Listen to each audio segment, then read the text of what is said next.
தளபதி சொந்தங்கள் எல்லாருக்கும் வணக்கம். ஜனநாயகன் 3 படத்தோட ஆடியோ லான்ச் பார்த்தோன்னா ஸ்டார்ட் ஆயிடுச்சு அப்படின்னு தான் நம்ம சொல்லணும். சும்மா சொல்லக்கூடாது, மலேசியாவே பார்த்தோன்னா ஸ்தம்பித்து போயிருக்கு அப்படின்னு தான் நம்ம சொல்லணும். அந்த லெவலில் கிட்டத்தட்ட 5 கிலோமீட்டருக்கு பார்த்தோன்னா டிராஃபிக் ஜாம் அப்படின்ற லெவலுக்கு பார்த்தோன்னா ரசிகர்கள் வந்து குவிஞ்சிட்டு இருக்காங்கன்னு தான் சொல்லணும்.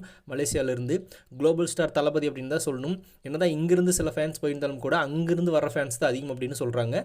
அந்த லெவலில் வந்து கூட்டம் கட்டி ஏறிட்டு இருக்கு. நீங்கள் அந்த ஸ்டேடியத்துக்குள்ளே எவ்வளோ பேர் இருக்காங்க அப்படிங்கிறதெல்லாம் நம்மளால் பார்க்க முடியும்.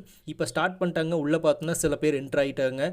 அங்கங்கே சீட்லாம் ஃபுல் ஆகிட்டே இருக்குது. அப்போ அங்கே நம்ம தளபதியோட சில சாங்ஸ் எல்லாம் போட்டு ஃபேன்ஸ் வந்து உற்சாகப்படுத்திட்டு இருக்காங்க அப்படிங்கிறதையும் நம்மளால் பார்க்க முடியுது. சில வீடியோஸ் எல்லாம் வெளியே வருது.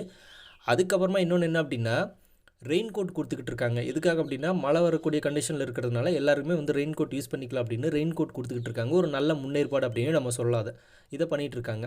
இன்னொரு சைடு நம்ம தளபதி ஹோட்டல்லேருந்து கிளம்பி பார்த்தோன்னா அங்கே என்ட்ரு ஆகிட்டு போயிட்டுருக்காரு. கோட் சூட்டோட போயிட்டுருக்காரு. அது ஒன்று எடுத்து போட்டு சோஷியல் மீடியாஸில் ஷேர் பண்ணிட்டு போயிருக்காங்க. அதுக்கப்புறமா ஒவ்வொரு டேரக்டர் லோகேஷ் கனராஜும் என்ட்ரு ஆனதை நம்ம பார்த்துருப்போம். இன்னும் உள்ளே வரல, ஹட்லே வரலும் வந்தது நம்ம பார்த்துட்டோம். இந்த மாதிரி தளபதியோட க்ளோஸில் இருக்கிற நிறைய பேர் வந்து உள்ளே வர ஆரம்பிச்சிட்டாங்க. ஃபேன்ஸும் வந்து எல்லாருமே உள்ளே போக ஆரம்பிச்சிட்டாங்க. கிட்டத்தட்ட அங்கே இருக்கிற போலீஸார்களுக்கெல்லாம் மிகப்பெரிய ஒரு சவால்னு தான் சொல்லணும் இந்த க்ரௌடை ஹேண்டில் பண்ணுறது. அந்த லெவலில் கூட்டம் கட்டி ஏறிட்டுருக்கு. இன்னும் ஃபியூ மினிட்ஸில் பார்த்தோன்னா ஆடியோ லான்ச் ஸ்டார்ட் ஆக போகிறதா சொல்லப்படுது.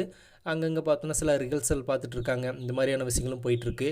இப்போ வந்து ஜனநாயகன் ஆடியோ லான்ச் அப்படிங்கிற பேர்லாம் கிடையாது, தளபதி திருவிழா அப்படின்னு பார்த்தோன்னா டைட்டில் சேஞ்ச் பண்ணியாச்சு. ஏன்னா இது முழுக்க முழுக்க தளபதிக்கு ட்ரிபியூட் கொடுக்குற மாதிரியான ஒரு ஆடியோ லான்ச் அப்படிங்கிறதுனால இது தளபதி திருவிழா அப்படின்ற பேரில் தான் இப்போ ஸ்டார்ட் ஆக போகுது. ஃபேன்ஸும் பார்த்தோன்னா மிகப்பெரிய ஒரு எக்ஸைட்டடாக வெயிட் பண்ணிகிட்டு இருக்காங்க.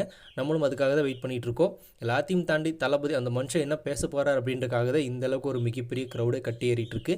லாஸ்ட்டாக சொல்ல போகிற அந்த குட்டி கதை என்ன கதையாக இருக்க போகுது, சினிமா பற்றி கனெக்ட் ஆகி நம்மளும் பார்த்தோன்னா நம்மளையும் தளபதி விஜயும் சேர்த்து சினிமா கனெக்ட் உள்ள ஒரு கதையாக சொல்ல போகிறார் அப்படின்ற மாதிரி தான் நான் எதிர்பார்க்குறேன். ஏன்னா நம்மளை விட்டு சினிமாவிலேருந்து போகிறது அப்படின்றது அவருக்கும் ஒரு இழப்பு தான்.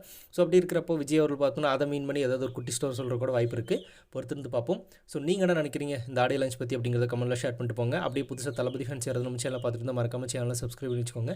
தளபதி பற்றின அப்டேட்ஸ் மட்டும் நம்ம சேனலில் தொடர்ந்து வரும்.